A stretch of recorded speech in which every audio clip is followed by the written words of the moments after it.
Welcome into Indianapolis, Indiana, the site of the 2024 NFL Scouting Combine. I'm going to save you the normal bluster that I start off the top with because Ran Carthon, Titans GM, just sat down. What's happening? What's up, man? How we doing? We're doing good. I'm trying not to bob to the music that's playing. I don't know if the people out there can hear them. That's okay. Oh, yeah, they absolutely hear the music. That's a vibe. That's okay. Yeah, we're jamming right now. You get down with a little mace?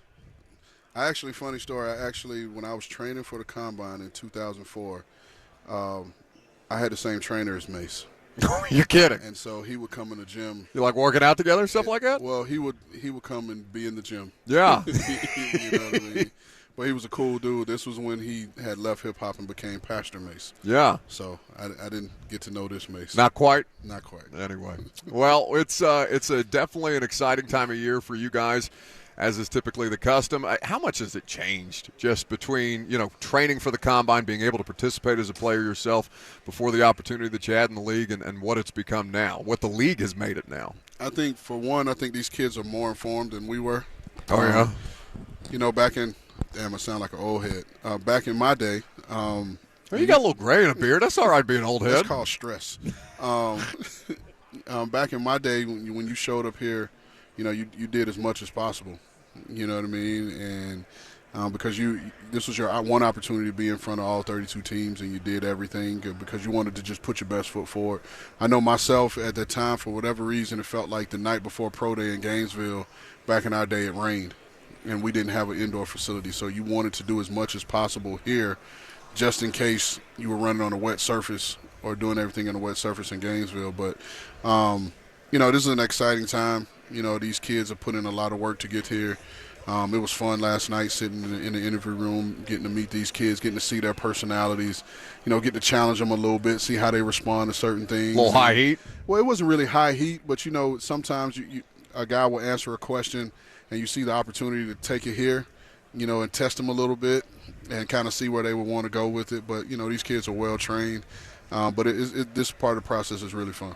Well, it's definitely a fun time, not coming off the most successful season that this franchise has had, but certainly as far as building this thing up to the way that you guys envision it between you and Callahan and the rest of your guys' staff. So as you kind of enter in this, and obviously it's been an ongoing process since the season ended and probably before the season ended, what kind of excites you most about getting this thing to the place that you envision? Man, this coaching staff. Yeah. This coaching staff it's juice, it's energy, and it's kind of just all throughout the building. And just the way we're going to marry, the coaching staff and the scouting staff, and the importance of marrying those two. And then we think and we feel that once those players see our connection, then it's going to create that connection in the locker room as well. It's cool to be, I worked with Denard, 4 years in St. Louis. Also worked with Frank Bush, who I have, the utmost respect for. It's cool to just talk about those two guys specifically. Like, both of those guys have scouting backgrounds, right? So they respect the process. They've done it. Denard was a pro scout, and, Frank was an area scout. They both became, highly successful coaches.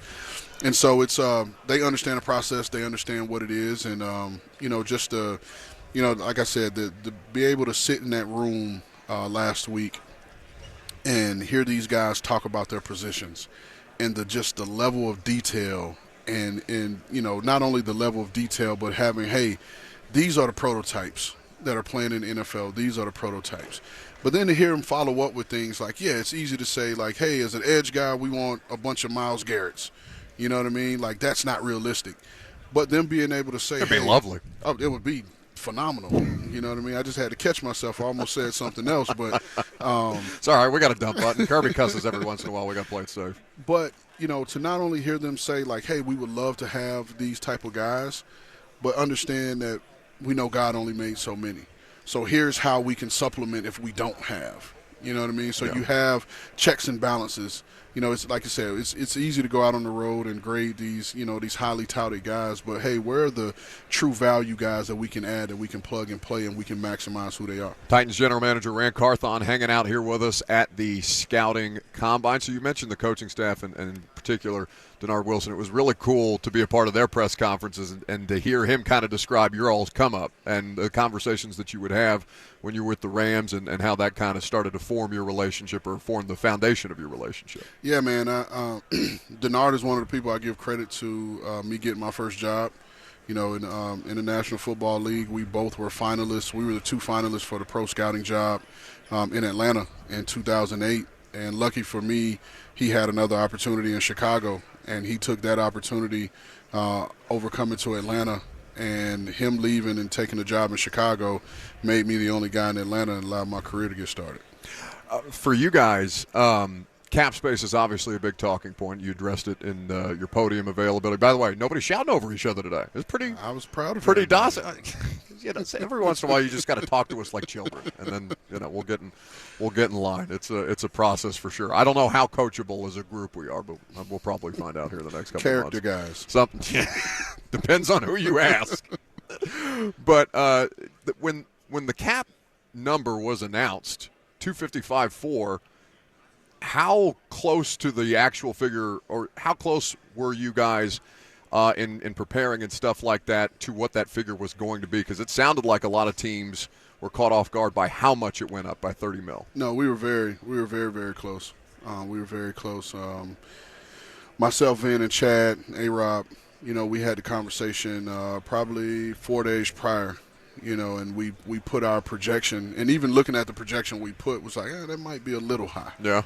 And then I'll say this much: we were single digits, so we weren't $30 million off or anything like that. We were single digits away, which I was like, damn, we were, pretty close. And so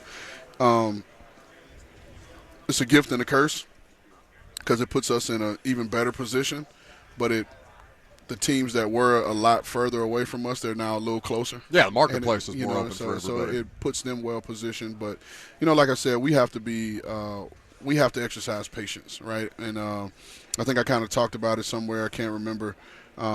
It's like when we were young and you get money from the tooth fairy and you got the money in your pocket and you go to the store and you want to try to buy everything that's in the store. And so my parents would say the money is burning a hole in your pocket, and so you have to resist that temptation because, again, you want to be well-positioned, in what we call cap casualties, when some of these, veteran guys become free, and you want to be well-positioned to bring in some of those guys as well later in the process. And so you have to resist that urge of going out and spending too soon. Hopefully we're past the injury bug here.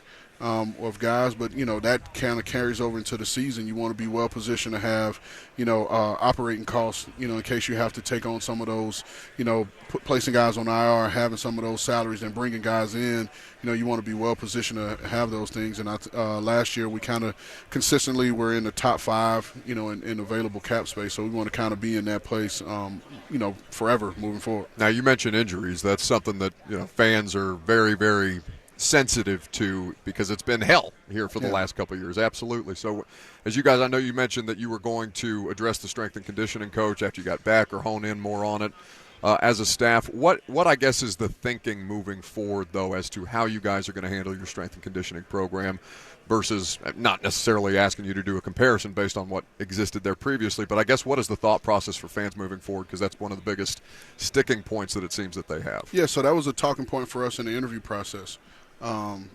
Throughout the interview process, that was one of our top questions. And how do you structure practice during the week? How do you structure training camp? And that was one of the things that stood out with talking to Cali and their plan. If you look at where Cincinnati's been, they've been one of the better teams. Now again, you have freakish things happening. Their starting quarterback goes down last year, but we want to provide the infrastructure for how we practice to mirror with how we train. You know what I mean? And being able to maximize the workload while not overdoing it. And so trust me, we're very sensitive to that. And, eventually get to the point where we have this athletic performance model that we're building, and that's how we're approaching things moving forward, and hence why we're taking our time with the strength coach hire, because those are places that we want to go, moving forward. But we have to make sure we have the right people in place in order to, employ that infrastructure. Last press conference that you gave after Mike got let go, you had mentioned, among a variety of different things, the idea of wanting to connect with the fan base more, because we hadn't, not that we need to talk to you all the time, it's not normal, but we hadn't talked to you since training camp, and that the idea that you wanted to kind of engage more with the fans. How I guess, do you plan to do that? Well, I mean, just making myself available, and I think I've always been available. It's just the opportunity didn't really present itself. And again, I've always came from the school of thought that the fall and the season is about the players and the coaches. And again, that may not be the right approach. But at the same time, like, I don't want people to feel like I'm hiding. Right. I'm not that type of person. Whether good or bad, I'm willing to stand out front, with the guys. But, I just want to give the fans more opportunity to get to know me, get to know who I am as a person, and just understand that this title doesn't define me of who I am, and that I'm always working for them. You know what I mean? And I take a lot of pride in trying to build something that, not only the city of Nashville, but the state of Tennessee, and the whole Southeast region can be proud of. That can't be easy to do, though. It's to take that kind of a backseat role, especially in a season like that, where you're not having the level of success, where you're reading reports of varying degrees, whether you want to call them reports, whether you want to call them rumors, a lot of pot shots out there, and just between you and I and nobody else listening, like, I thought you handled that very gracefully in ways that many people might not have. No, that's who I am. It is what it is. I always say that you don't have to defend the truth. You know what I mean? And so 1 + 1 is going to always equal 2. I'm not going to argue with you if you say it's 3, because in my book it's 2.